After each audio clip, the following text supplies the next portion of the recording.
Good afternoon, and thank you for joining us today for the 68th A.W. Mellon Lectures in the Fine Arts. I'm Kaywin Feldman, Director of the National Gallery of Art. And a special thank you for braving the cherry blossom traffic today to join us for this great lecture. One of the great joys of beginning my tenure as director has been learning about Andrew Mellon, his founding vision for the National Gallery of Art, and the legacy created by his generosity and commitment to excellence. He believed that the United States should have a national art museum in its capital equal to those of other great countries, and he gave to the nation a superb collection of art, funds to construct a building for its use, and a sizable endowment to fund its programming. After his death, Andrew Mellon's work was carried on by his children, Paul Mellon and Elsa Mellon Bruce. They made their own incomparable contributions to the cultural life of our nation, including the inauguration and endowment in 1949 of the A.W. Mellon Lectures in the Fine Arts and the establishment in 1969 of the Andrew W. Mellon Foundation. We at the National Gallery of Art are deeply grateful to the Andrew W. Mellon Foundation for their years of generous support, which has touched every aspect of the gallery's mission.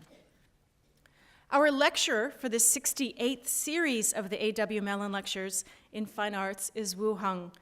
He is the Harry A. van der Stappen Distinguished Service Professor of Art History at the University of Chicago. Wu Hung has been called, and in so many ways he's become, the father of modern and contemporary Chinese art history. Wu Hung's scholarly life began with the study of early Chinese architecture and evolved into a distinguished career that reaches across disciplinary boundaries to look at contemporary practices as much as ancient art. His award-winning books and exhibitions on a broad variety of traditional and contemporary visual materials include painting, architecture, photography, prints, music, and cinema. He considers art from the Neolithic to the 21st century. In his work, he deploys a depth and breadth of understanding that have inspired new kinds of art historical narratives. As consulting curator of the Smart Museum of Art at the University of Chicago, Wu Hung has curated several exhibitions, including the 2014 exhibition inspired by the opera, Contemporary Chinese Photography and Video. In addition, he has curated exhibitions in China, Japan, Indonesia, Germany, New York, and Cambridge. And in June, a large-scale exhibition of contemporary experimental art by Chinese artists called The Allure of Matter, Material Art from China, opens at the Los Angeles County Museum. This exhibition surveys works from the last 40 years, highlighting conscious material choice as another form of artistic expression. In addition to his teaching, curating, and writing, Wu Hung also works to preserve early Chinese art. He is founder and director of the Center for the Art of East Asia at the University of Chicago, which was established in 2003 to support innovative scholarship and develop digital technologies to advance access to and preserve art, artifacts, and sites. For his achievements as a scholar, teacher, critic, and curator, he has received numerous awards and honors. Just to name a few, in 2018, the College Art Association granted him the Distinguished Scholar Award. In recognition of his impact on a new generation of art historians, the College of Art Association awarded Wu Hung the Distinguished Teaching Award in 2008. With the National Endowment for the Humanities Fellowship for 2019 to 2020, Professor Wu Hung will complete a book entitled The Caves of 1,000 Buddhas at Dunhuang, An Art History, an interpretation of Buddhist art in the Dunhuang Caves in northwest China, created from the 4th to the 14th centuries and the largest Buddhist cave complex in the world. A member of the American Academy of Arts and Sciences and the American Philosophical Society, Wu Hung sits on the boards and advisory committees of many research institutes and museums in the United States and in China. So as you can see, I'm very pleased and honored to welcome Professor Wu Hung to the National Gallery of Art. Thank you.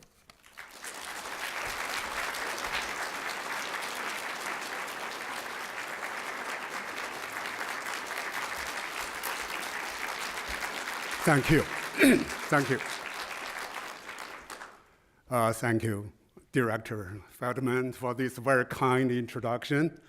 I also want to thank National Gallery of Art for inviting me here to give this set of very privileged lectures. And also, Center for the Advanced Study in the Visual Arts has provided me with a very exciting intellectual environment for this period of lectures. And also thank you everyone here for coming to this lecture or lectures, new friends, old friends. I'm very excited to talk about this project. It's a new project. It's a work in progress. So I'd love to have your response, maybe after the lecture or other forums.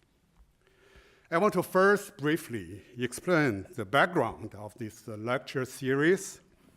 Last year, I gave a talk at the College Art Association's annual conference titled Chinese Art History as a Global Art History.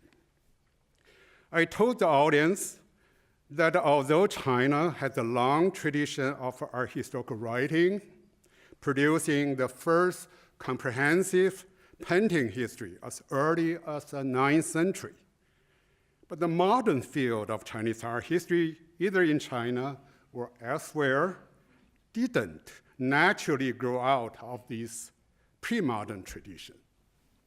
Instead, it emerged as a part of a sweeping global modernization movement in the 19th and 20th centuries, which reorganized local knowledge into supposedly universal systems of disciplines. The idea of art history as a humanistic discipline was introduced to China in the early 20th century, where it gave birth to a new kind of art historical writing that instantly delegitimized the old-fashioned literati discourse on art. Such a breakaway from tradition was possible because China was then undergoing a profound transformation into a modern nation state. Reformist intellectuals not only adopted Enlightenment ideology to reshape China's social political system, but also strived to rewrite the country's culture history based on scientific models provided by Europe and Japan.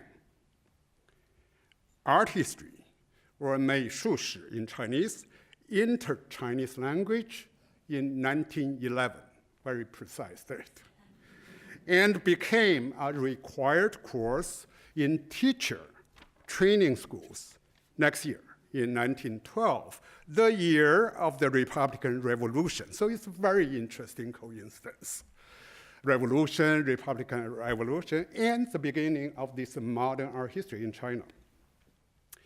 Unlike traditional Chinese scholarship on art, which focused exclusively on painting and calligraphy, this modern art history significantly broadened the scope of art to include sculpture and architecture, religious icons and the temple murals, tombs and mortuary artifacts, and the various kinds of crafts. The concept of formal beauty and the stylistic evolution prevailed in telling this new story of Chinese art. Since that time, about 100 years ago, generations of scholars have made numerous contributions to substantiate this new discipline, especially from 1980s. With the ending of the Cold War and China's new open door policy, historians of Chinese art around the world were finally able to converge and share research materials and interests, where scholarly publications, archaeological information, and exhibitions circulated beyond the national borders. Such exchanges had an instant impact on Western scholarship on Chinese art, as demonstrated by the many groundbreaking English publications since the 1980s. On the other side of the Pacific Ocean, the Institute of Art History was established in Taipei in 1990, providing another crucial venue to connect the different scholarly traditions on Chinese art. In mainland China, the field of art history started to expand rapidly after the 1990s. Since then, it has produced an astonishing amount of books and articles. Its appeal to students and young scholars keeps growing. So speaking in 2018 or 2019, I no longer see a clear distinction between so-called Western and Chinese scholarship on Chinese art. Differences in language, readership, and the academic environment certainly exist. But the global collaboration and mutual learning has become the dominant trend. This progress, on the other hand, has also confronted historians of Chinese art with new challenges. Some of these challenges are more recent, such as how to integrate the linear regional approach of Chinese art history into a more three-dimensional global art history. That's a relatively new challenge.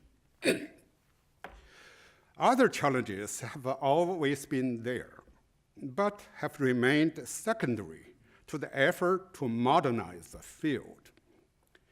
One challenge of this second kind is to re-examine key concepts currently used in writing about Chinese art, which are mostly loanwords derived from the study of European art. Here I'm talking about concepts as basic as image, iconography, style, representation, gaze, monuments, narrative, evolution, and many, many others. These are all from Western languages.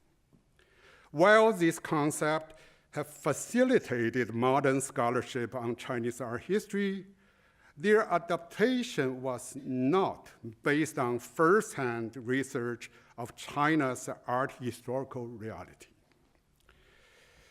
I should emphasize that I'm not in any way advocating replacing them with traditional Chinese terms. Rather, I hope that new research on Chinese art will simultaneously reflect on this universal concept vis-a-vis indigenous art practice and discourse. And will, in this process, redefine this concept or expand their meaning.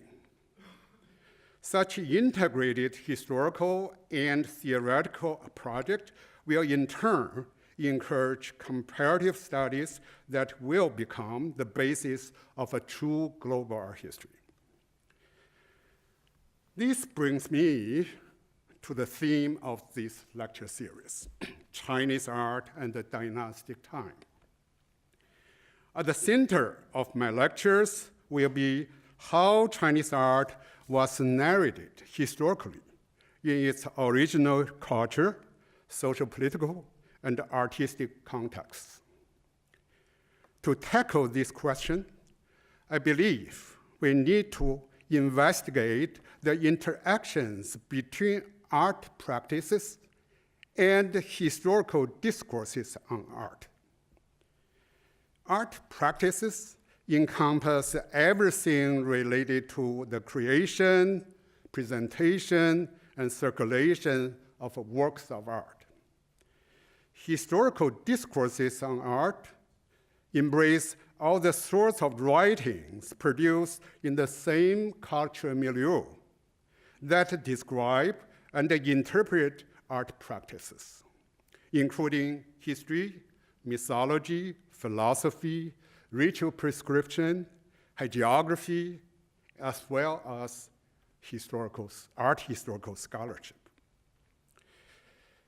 It doesn't take much effort to realize that the most powerful and lasting narrative framework of Chinese art has been dynastic time, which organizes historical information and channels the historical imagination through successive dynasties from the 3rd millennium BC to the 21st century CE.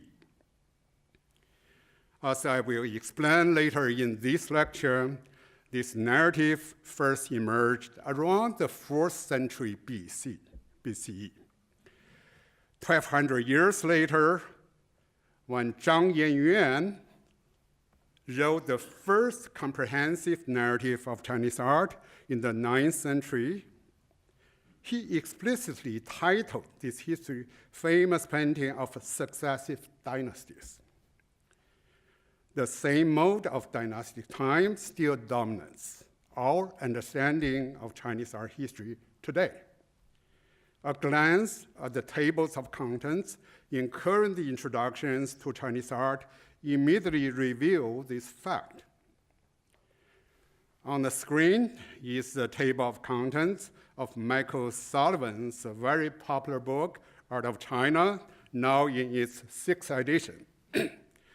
Its 12 chapters, as you can see, start from before the dawn of history and progresses through various dynasties: the Shang, Zhou, Qin, Han, Tang, Song, Yuan, Ming, Qing, till the 20th century.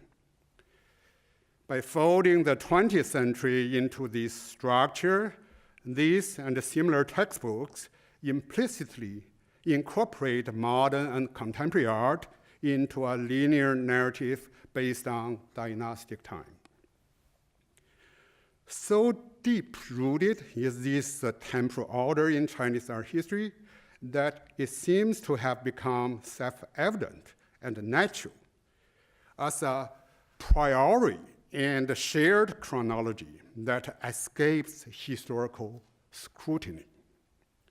As a result, although the field of Chinese art produces huge quantities of research every year, there has been very little reflection on the nature of this temporal framework and its role in both the discourse and the practice of Chinese art.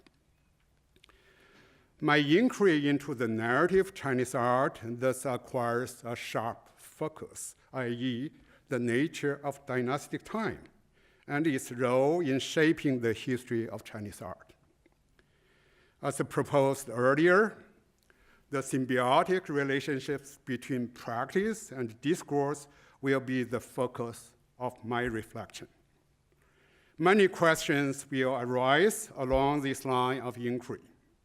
For example, how did dynastic time emerge in the discourse on art and infiltrate contemporaneous art practice?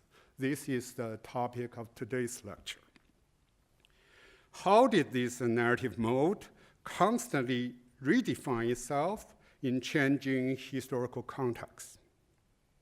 How did it interact with other temporalities of divergent historical, religious, and political systems? How did the historical narratives based on dynastic time both respond to and inspire artistic creation? As these questions indicate, these lectures perceive the history of Chinese art not as a retrospective reconstruction, but as an evolving process which fosters its concept and vocabulary alongside the invention of artworks, mediums, and styles, not after such inventions. Today's lecture initiates this discussion by connecting two previously, I believe, overlooked phenomena in Chinese art around the 4th century BCE. The first took place in the realm of textual production, a body of text on mortuary rites begin to associate past visual and material forms, whether real or imagined, with a succession of archaic dynasties. Around the same time, there also emerged a new system of objects, as demonstrated by recent archaeological excavations. In exploring the relationship between these two phenomena, I need to first explain the concept of San Dai, or the three dynasties, the earliest verbal expression of dynastic time related to art. I will then concentrate to turn to concrete objects, primarily from King Cuo's tomb from the state of Zhongshan, one of the greatest archaeological discoveries ever in China. This tomb yielded arrays of objects made of surprisingly diverse materials and showing surprisingly diverse artistic styles. Such diversity stops puzzling us once we link it with a contemporary discourse on ritual art and see it as an essential characteristic of an emerging visual system in a transformative period in Chinese history. So let me begin to talk about this first section, the three dynasties, as the embodiment of ritual art. All modern introductions to Chinese history include a standard chronological chart like this, listing the successive Chinese dynasties over the past 4,000 years. Most of these charts, however, fail to reflect an up-to-date historiographical approach, which divides these dynasties into two fundamentally different sequences, separated by the Qin dynasty in the 3rd century BCE. The Qin and the subsequent dynasties can be more accurately called imperial dynasties. Each of them was ruled by a line of hereditary emperors who governed China as the Son of Heaven through a vast bureaucratic system until overthrown and replaced by a new dynasty. Dynastic transitions sometimes turned into prolonged periods of divisions, during which regional regimes competed for the throne. But eventually, the central dynastic power was reestablished, and the history regained its centrality and straightforward path. That's about second half. It's more like an imperial succession of this kind of dynastic power, starting from Qin dynasty in the 3rd century BCE.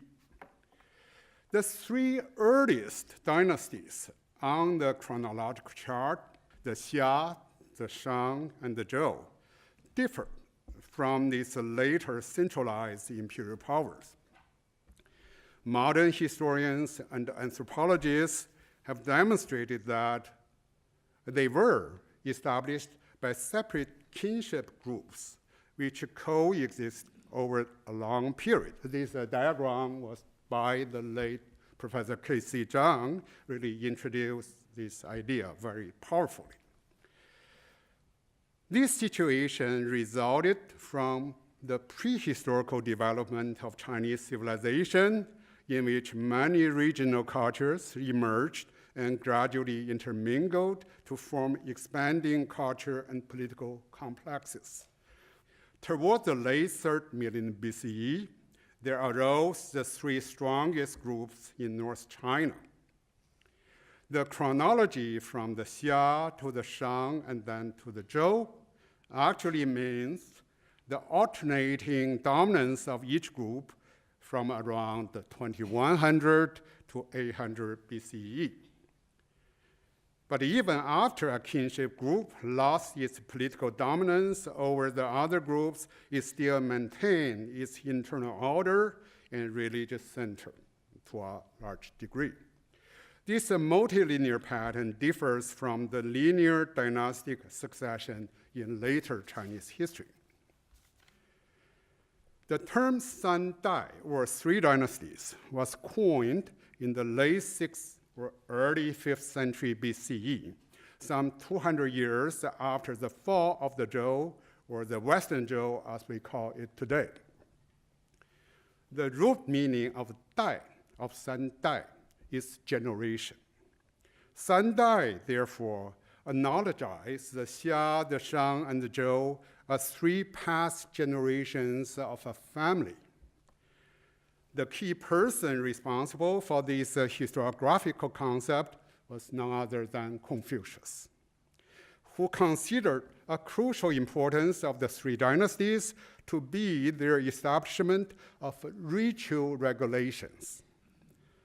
Confucius and his followers, who came to be known as the Ru School, or the School of Scholars, believed that these regulations were lost or obscured during the chaos after the Zhou dynasty fell, and that it was their mission to recover them because ritual, or li, provided a foundation for a harmonious society. It is in this spirit they elevated ritual, or li, to an almost religious significance.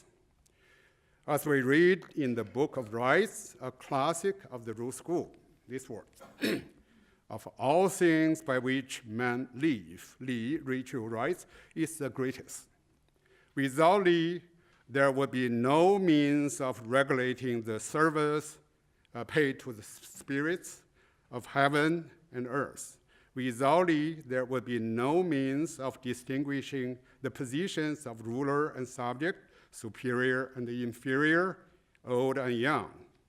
Without li, there would be no means of maintaining the separate relations between man and woman, father and son, elder and younger brothers, and of conducting the intercourse between families related in marriage, and the frequency and infrequency of the cooperation between friends. Li was not a set of abstract principles, but had to be realized through ritual performance and display. The Ru School arose from ritual specialists, and many of Confucius' followers continue to oversee ritual affairs.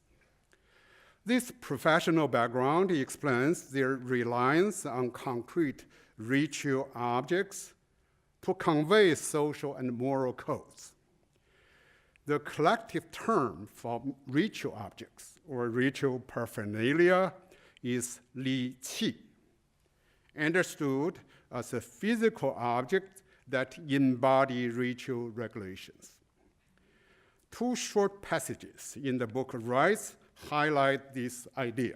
The first reads, I put it there, the round and square food containers of fu and gui, the zu stand, and tall dish stove, with their regulated forms and surface decoration, are the qi embodying li, are the vessels, objects embodying ritual codes. The second passage, very short, supposedly spoken by Confucius himself, consists of only 4 characters. Qi yi cang li. It is qi that stores li. Confucius died in 479 BCE. During the next 2.5 centuries, his followers reconstructed imaginary ancient ritual systems, compiled extensive ritual prescriptions, and discoursed on the principles of ritual and the ritual objects in philosophical treatises. 2 tendencies in this textual production are closely related to this discussion. One is an intensifying attention to the classification of ritual vessels in accordance with their symbolism and ceremonial functions. Classification. The other is the appearance of succinct dynastic histories of ritual objects and practices. Here are a few examples of such mini histories from the Tangong chapter in the Book of Rites. I will read two. The first passage is about materiality in our modern term. So in the time of Shun of Yu, they used earthenware coffins. Under the sovereigns of the Xia dynasty, they surrounded these with an enclosure of bricks. The people of Yin, i.e. the Shang dynasty, used wooden coffins, the outer and inner. The people of the Zhou dynasty added surrounding curtains and feathery ornaments. So we begin to see this a history, a narrative, very short, but they're guided by dynasties. The second passage is about color. Under the sovereigns of the Xia dynasty, they preferred what was black. Under the Yin, Shang dynasty, they preferred what was white. Under the Zhou dynasty, they preferred what was red. The third one, longer, I won't read, is about the place, space, locations of a ritual practice.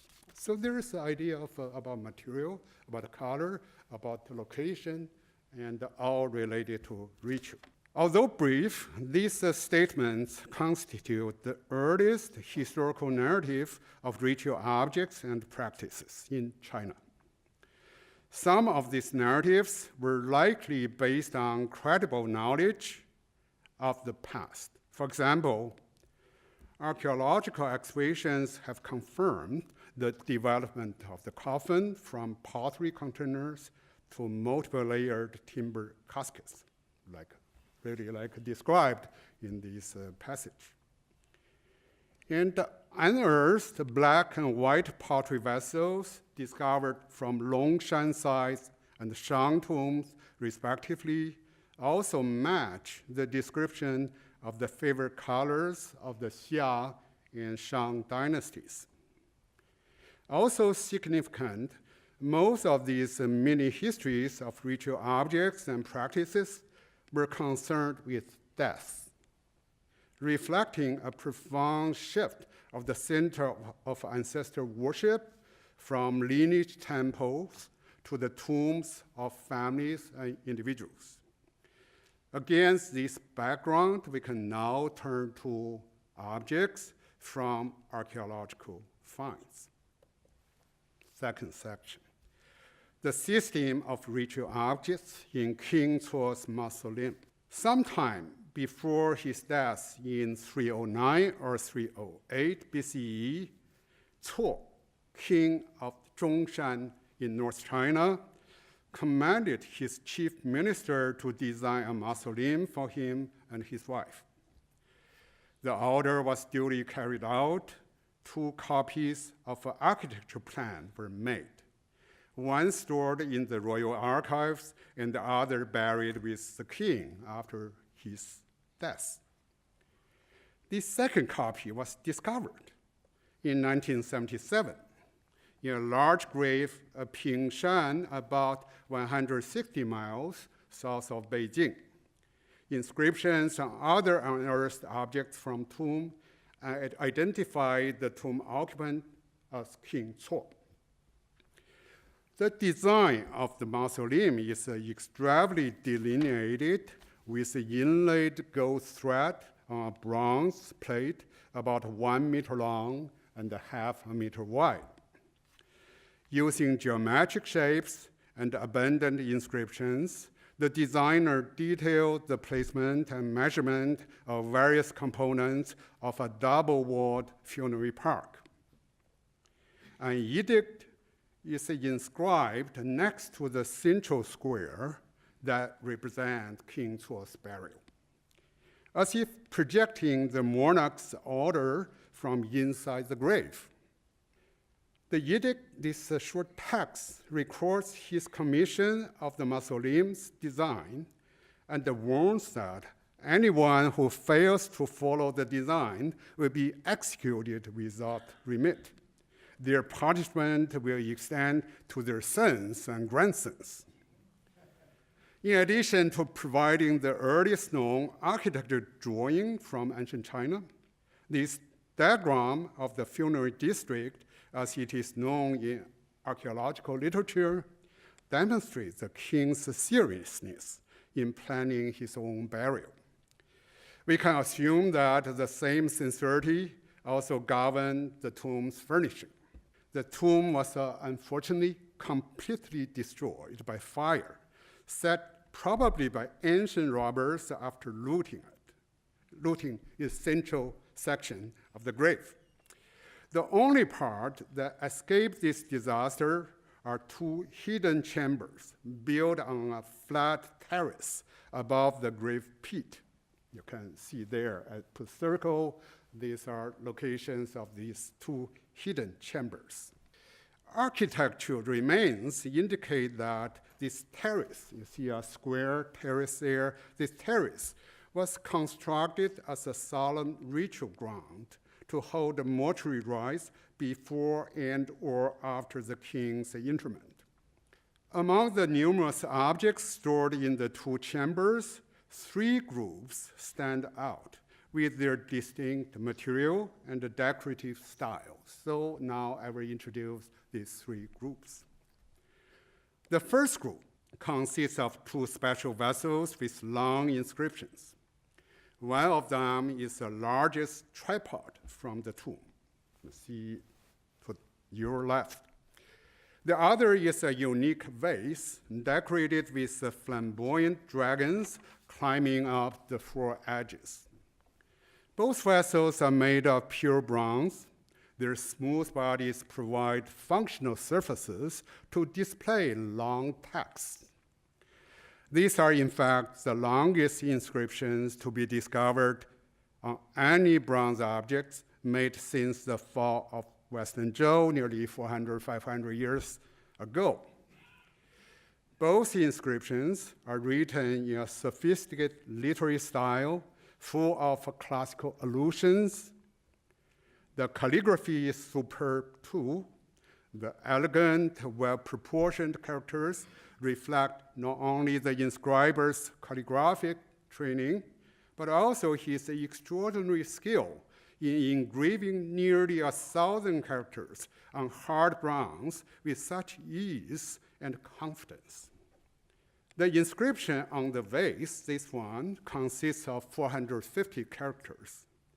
It starts by identifying the vase as a solemn sacrificial vessel commissioned by King Cuo after defeating the neighboring state of Yan in order to make offerings to God on high and to the former kings of Zhongshan royal house. Cuo then praised his ancestors in the first person and vows to follow their model. The text on the tripod was composed around the same time, at the same time. While it shares the central theme of the vase inscription in glorifying royal ancestors and condemning Yan, it has a stronger autobiographical flavor in a consistent first-person voice. So in this first-person voice, King Cuo recalls his childhood experience and speaks about his late father and grandfather in a rather intimate manner.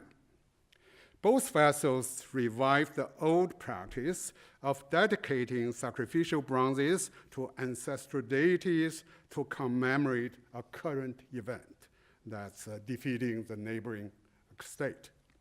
Then make this offering to the ancestors. That was a very old practice, but now was revived. This practice, which emerged in the late Shang dynasty and prevailed in Western Zhou dynasty, is evoked in a chapter of the Book of Rites, which was, according to some scholars, roughly contemporary to King Cuo. So, very interesting passage about the meaning of inscription and inscribing. The commissioner of the inscription on a ritual bronze names himself and takes occasion to praise and set forth the excellent qualities of his ancestors, and clearly exhibits them for future generations. By casting such a discourse on ritual vessel, the inscriber makes himself famous and proves that he is entitled to sacrifice to his ancestors. In the celebration of his ancestors, he exalts his filial piety. That he himself appears after them is natural. And in the clear showing of all this to future generations, he is giving instruction. The close affinities between this statement in the Book of Rites and King Cuo's inscription are obvious. Indeed, as I will discuss later in this talk, the revival of the Zhongshan tradition in making the two vessels was likely guided by members of the Ru school clique. Dedicated to Cuo's deceased predecessors, these vessels would have been kept in the royal ancestral temple to symbolize the continuation of the king's lineage. As such, they will be known as vessels of grave importance, called 重器, vessels of grave importance, upon which the fate of the state lay. That is the first group, pure bronze, vessel of grave importance, dedicated to ancestors. Okay. The second group of objects, you will be shocked probably, buried in King Cuo's tomb consists of beautiful utilitarian objects, among which are two unique lamps. You see that two unique lamps. An exquisite table, that's one, the exquisite table, and the sculpted stands for a large folding screen. It is no exaggeration to call these objects the most dazzling sculptural and decorative works from the 4th century BCE China. Three essential features of these works are fantastic imagery, intricate design, and a dazzling color effect. A bronze lamp takes the shape of a gigantic tree with individual branches supporting 13 lamp holders. The spiraling dragon climbing the central branch may be the mythological lamp dragon, Zhulong. It's hard to see, but it's here. It's a dragon climbing up to the top. But other images derive their forms from the observed world, singing birds perch on the tree, and monkeys reach out towards two men who stand under the tree to feed the animals. So the monkeys are here, and there are a lot of monkeys, and here's one man here standing another. They are feeding the monkeys. Yeah. So designer has captured a moment in life and created a lively and delightful atmosphere. A different visual strategy characterized several other works in this group. Mostly consisting of animal images, they bear intricately inlaid patterns while showing exotic foreign elements. Among these, the square table stand we see here consists of 4 dragons and 4 phoenixes, their bodies, wings, and horns all interlock, forming one of the most ingenious interlaced designs from ancient China. Maybe one of the most beautiful tables ever made. Scholars have found a foreign influence in some of these animal images, such as the paired mythical beasts whose winged body and the gaping mouths possibly connect them with the West and Central Asian prototypes. While this view is not universally accepted, the central base of the folding screen, which represents a tiger in the act of devouring a deer, almost certainly derived visual elements from the steppes in the north, because its animal combat motif and the emphasis on motion are both trademarks of steppe art, as exemplified by the famous golden plaque in the Siberian collection of Peter the Great, now in the Hermitage Museum. It would be a mistake, however, to view the Zhongshan tiger stand as a direct copy of steppe art. Created in the late 4th century BCE in central China, the object transforms a small combat scene into one on a monumental scale, half a meter long and weighing 26 kilograms. The culture and artistic fusion is also reflected in the creative use of inlay decoration in accentuating the patterns of animal skins. You can see the inlays are used to represent the pattern of skin. Very importantly, none of these beautiful objects bear inscriptions, no commemorative inscriptions. Their lavish ornamentation and exotic imagery serve to generate an opulent atmosphere in the royal palace. When these utilitarian and luxury items were used to furnish the king's tomb, they became what is classified in Confucian ritual discourse as sheng qi, or lived objects, i.e., objects that had been used by the deceased when he was still alive. Tu Xunzi, a leading Confucian theorist who lived from the late 4th to early 3rd century BC, exactly around the same time, I quote, "To furnish a grave with lived objects is to symbolize that the deceased had changed his past. But only token articles are taken, not all that he used. And though they have their original shape, they are rendered unusable." This last line may explain why in King Suo's tomb, the grand folding screen and a large tent were disassembled, and their disjoint parts placed at different locations in the storage chambers. So by eliminating their functionality, these utilitarian objects were transformed into specific type of tomb furnishing. There is transformation going on. So this is the second group, very different from the first. In the same essay called Discourse on Ritual, Xunzi, that's the Confucian philosopher, Xunzi, mentions yet another type of funerary objects called the ming qi, or spirit articles, which, quote, "have the shape of real objects but cannot be used." This description leads us to identify a third group of artifacts in King Suo's tomb, consisting of as many as 48 shiny black pottery vessels, with incised and scraped geometric patterns floating faintly on the dark surface. However striking in visual effect, these elegant ceramic objects are actually soft, low-fired wares which cannot be used.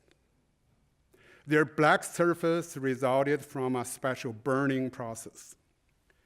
Their shapes and the modeling further reinforce their identity as a dysfunctional spirit articles. For example, a picture in the middle has a sharply angular spot in the shape of duck's head. So there's a capture a little bit. So it's really the definition of the spirit articles in mortuary objects which have the shape of real objects but cannot be used. So here is, I just mentioned, these vessels actually cannot be used because they are low-fired, very soft. They absorb water or liquid, right? And also their shapes also, etc., like this shape. You cannot pour water out here, right? Yeah. And the basin here we see to your right has a central column supporting a sculpted bird in the middle.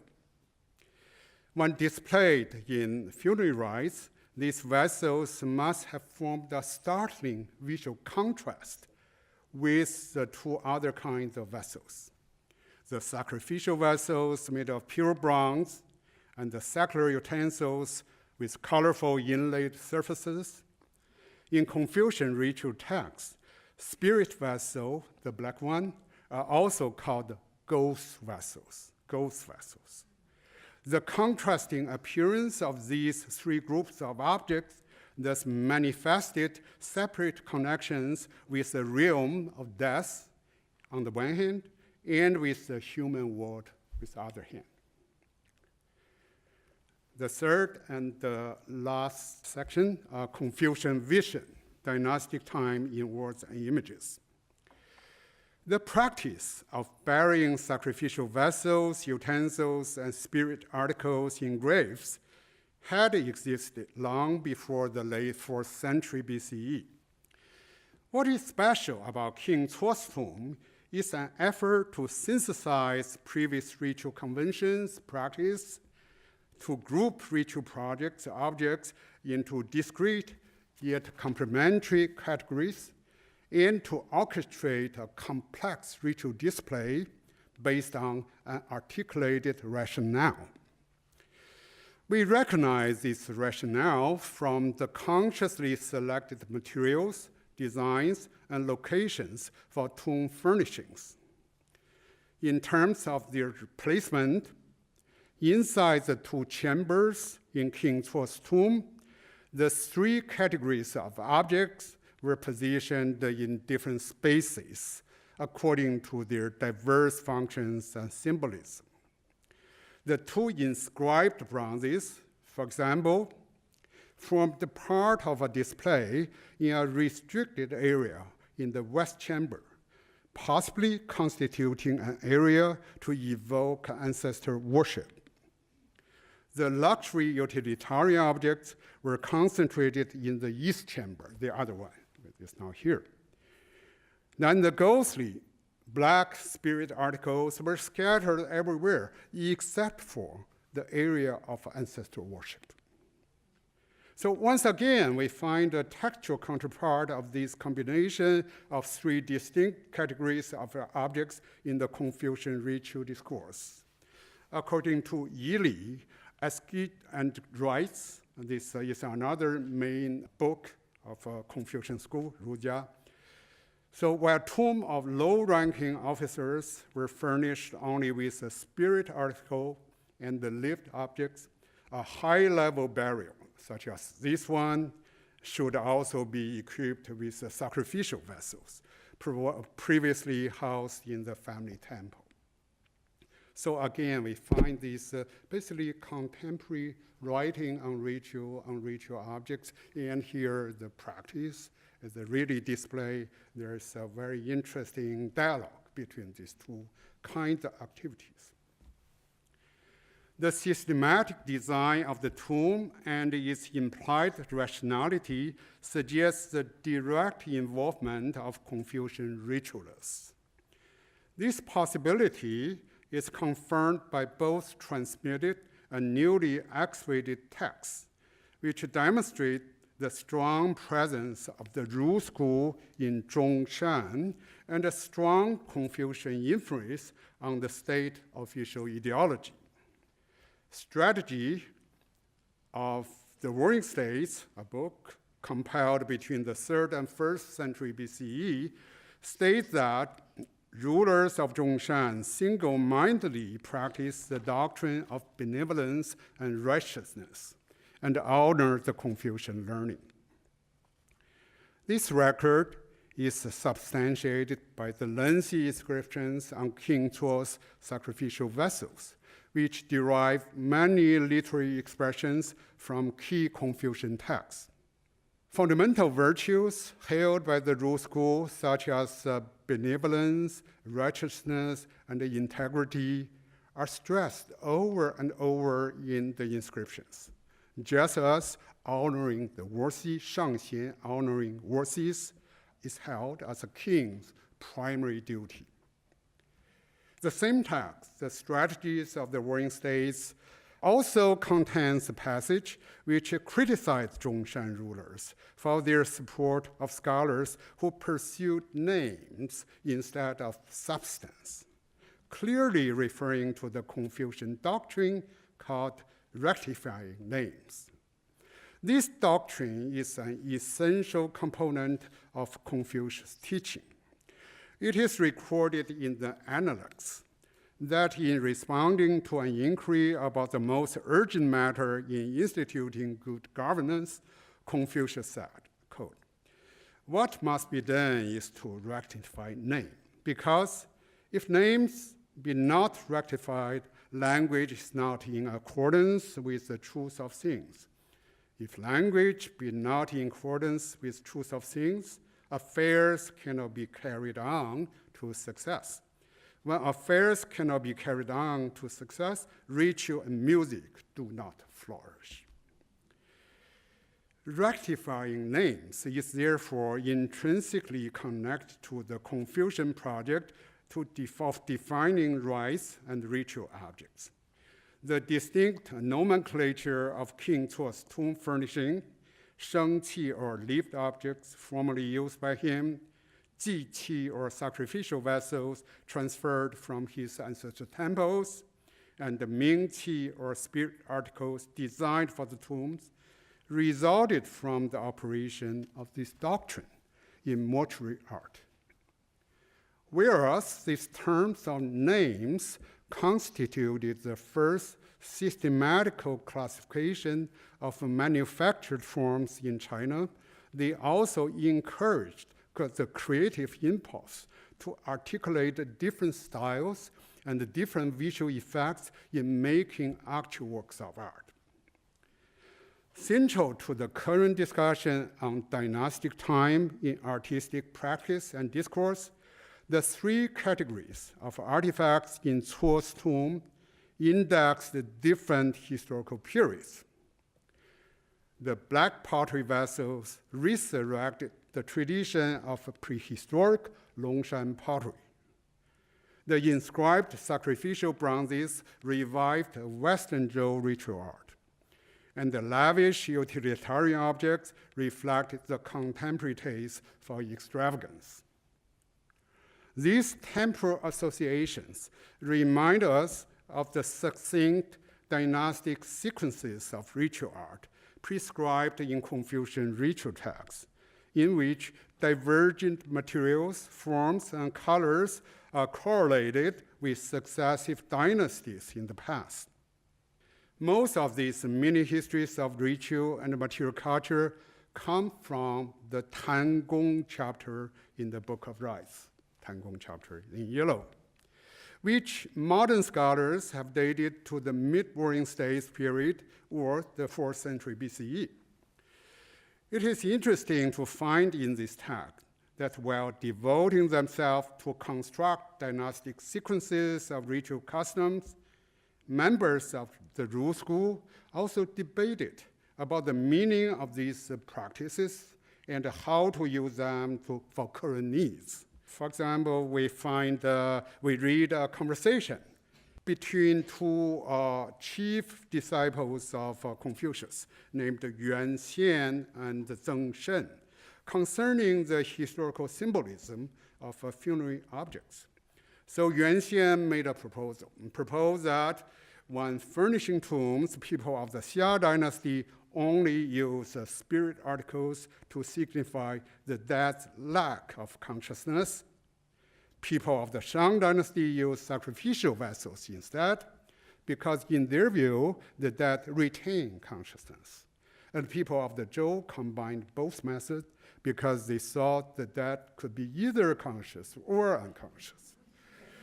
So Zeng Shan, the other disciple, disagreed with this interpretation, but actually concurred with Yuan Xian, the first person, concurred with him about the historical classification of these vessel types. So there are a lot of discussion going on.